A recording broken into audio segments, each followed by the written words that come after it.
আমরা যা হারিয়েছি সেটার কোনো বিনিময় হয় না, সেটার কোনো রিপ্লেসমেন্ট হয় না। যত কিছুই হোক না কেন, এর থেকে অনেক বড় পজিশনে গেলেও সেটার কোনো রিপ্লেসমেন্ট হয় না। আমরা প্রতিশোধ চাই না, কিন্তু আমরা বিচার চাই। ফ্যাসিস্ট সরকারের 17 বছরে অসংখ্য বিএনপি নেতাকর্মীদেরকে গুমের শিকার হতে হয়েছে, সেটার সংখ্যা 1000-এরও বেশি। সেই গুমের শিকার যারা হয়েছিল তাদের অপরাধ ছিল তারা বিরোধী রাজনৈতিক সংগঠনের কর্মী ছিলেন, আর কোনো অপরাধ ছিল না।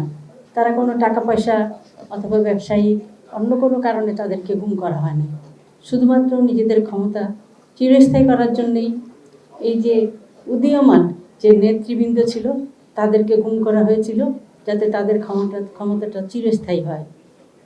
কিন্তু আল্লাহর কি পরিহাস, কখনোই কোনো কিছু চিরস্থায়ী নয়। সেটা আমরা দেখতে পেয়েছি 24শে আগস্টে কিভাবে এই দেশ থেকে বিতাড়িত করা হয়েছে ফ্যাসিস্টদেরকে। আমাদের 17 বছর আমাদের সকলের, আমি সহ যারা গুম হয়েছে তারা সকলেরই প্রত্যাশা ছিল যে আমরা আমাদের স্বজনদেরকে ফিরে পাবো। সেই প্রত্যাশাটা নিয়ে আসলে আমরা দিন যাপন করেছি, সামনের দিকে এগিয়ে গেছি। Spanish digital print tiles, ATI tiles, এক টাইলসে জীবন পার। তারপর যখন 17 বছর পর যখন 24শে আগস্ট হলো, তার পরবর্তীতে আমাদের এই আশাটা বেড়ে গিয়েছিল যে আমরা হয়তো ফেরত পাবো বা পাচ্ছি। এরকমভাবে আমরা বিভিন্ন জায়গায় খোঁজ খবর, বিভিন্ন জায়গায় সবাই দৌড়াদৌড়ি করেছে আমাদের এই স্বজনদেরকে ফিরে পাওয়ার জন্য। কিন্তু যখন আমরা ফিরে পাই নাই, আমরা আশাহত হয়েছি। আমরা তার পরবর্তীতেও এই যে গুম কমিশন হয়েছে সেখানে আমরা কথা বলেছি, আমাদের অভিযোগ দাখিল করেছি, যোগাযোগ করেছি সকলেই। এবং পরবর্তীতে যখন এই নির্বাচন, বাংলাদেশে একটি জাতীয় নির্বাচন অনুষ্ঠিত হয়েছে, সেই নির্বাচনের পরবর্তীতে আমাদের আশাগুলো আস্তে আস্তে ফিকে হয়ে আসছে। আমাদের আসলে সামনে আমরা আসার আলো আর দেখতে পাচ্ছি না। আমরা অনেকেই মনে করছেন যে আমি বা আমরা কেউ কেউ হয়তো সংসদ সদস্য হয়েছি, হয়তো এটা পেয়েছি, কিছু পেয়েছি, কিন্তু আমরা যা হারিয়েছি সেটার কোনো বিনিময় হয় না, সেটার কোনো রিপ্লেসমেন্ট হয় না। যত কিছুই হোক না কেন, এর থেকে অনেক বড়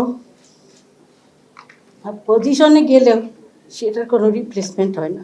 তবে এটুকু যে আজকে সংসদ সদস্য হয়ে এই যে গুম পরিবার, গুমের বিষয় নিয়ে অন্তত পক্ষে দু একটা কথা আমরা বলতে পারি সংসদে অথবা বাইরে, বা আজকের যে ফোরাম সেখানে আমরা কথা বলতে পারছি, যে আজকে আমি সংসদ সদস্য হয়েছি বলে এখানে কথা বলতে পারছি।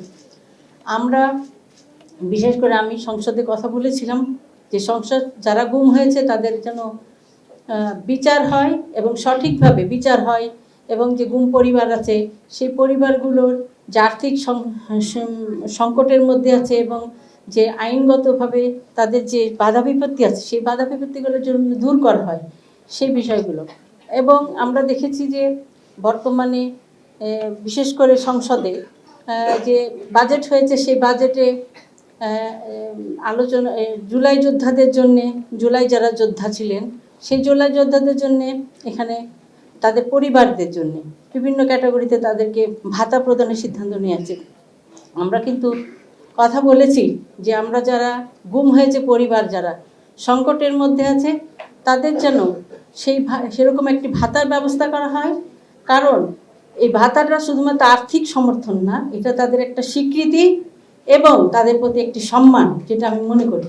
আমি এই বিষয়ে মাননীয় আমাদের মির্জা ফখরুল ইসলাম আলমগীর এবং অর্থমন্ত্রী ওনাদের সাথেও কথা বলেছি এই ভাতার বিষয়টা। ওনারা আশ্বস্ত করেছেন যে ওনারা এই বিষয়ে ব্যবস্থা নেবেন। আমাদের মাননীয় প্রধানমন্ত্রী উনি একটি আলোচনায় বলেছেন যে ওনার প্রতি যে টর্চার হয়েছিল, যে ওনার পিঠের হাড্ডি ভেঙে দিয়েছে বা ওনার প্রতি যত টর্চার হয়েছেন সেটা উনি প্রতিশোধ চান না। উনি প্রতিশোধ চান না, কারণ ওই প্রতিশোধ নিলে তো আর ওনার সেই জায়গাটা ঠিক হয়ে যাবে না।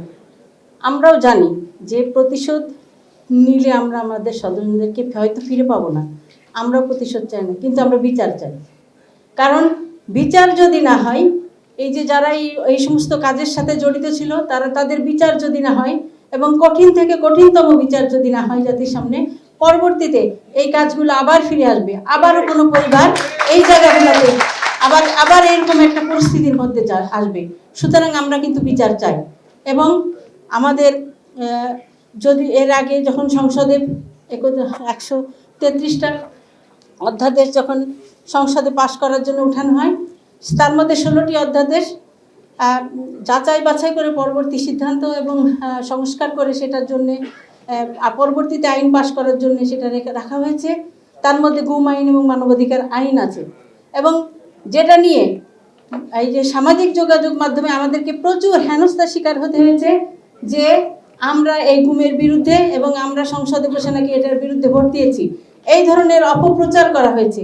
আমরা কিন্তু বারবার আইনমন্ত্রীর সঙ্গে যোগাযোগ করেছি, স্বরাষ্ট্রমন্ত্রীর সঙ্গে যোগাযোগ করেছি এবং উনি আশ্বস্ত করেছেন। এবং সর্বশেষ গত মাসের 17 তারিখে উনি এই বিষয়ে একটি বিভিন্ন সংস্থা, মানবাধিকার সংস্থার প্রধান এবং সাংবাদিকদের নিয়ে উনি আলোচনা করেছেন এবং এই আইনটাকে, গুম এবং মানবাধিকার আইনটাকে কিভাবে আরও আধুনিক করে এবং শক্তিশালী করে আবার জাতীয় সংসদে উত্থাপন করে সেটা পাশ করা হয় এবং এর মাধ্যমে বিচার নিশ্চিত করা হয়, সেটার ব্যাপারে উনি আশ্বস্ত করেছেন। ইনশাআল্লাহ উনি কথা দিয়েছেন বাজেট অধিবেশনের পরবর্তী অধিবেশনে ইনশাআল্লাহ পাশ হওয়ার সম্ভাবনা রয়েছে।